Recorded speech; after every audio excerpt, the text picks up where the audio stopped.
What's the meaning of anthropomorphism?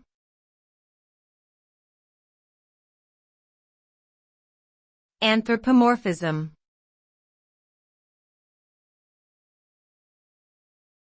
Anthropomorphism.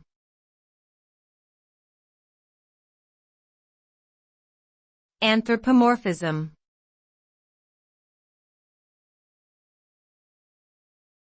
Anthropomorphism.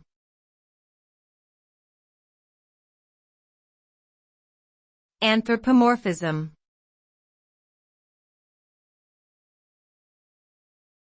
Anthropomorphism is the attribution of human traits, emotions, and intentions to animals, objects, or phenomena that are not human.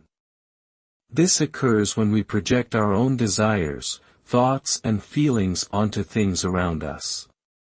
For example, a child may attribute personality and emotions to their favorite teddy bear, imagining that it can smile, laugh and cry. Anthropomorphism can be used in storytelling and as a literary device to make stories more relatable and engaging, but it can also lead to false beliefs and misunderstandings about the natural world.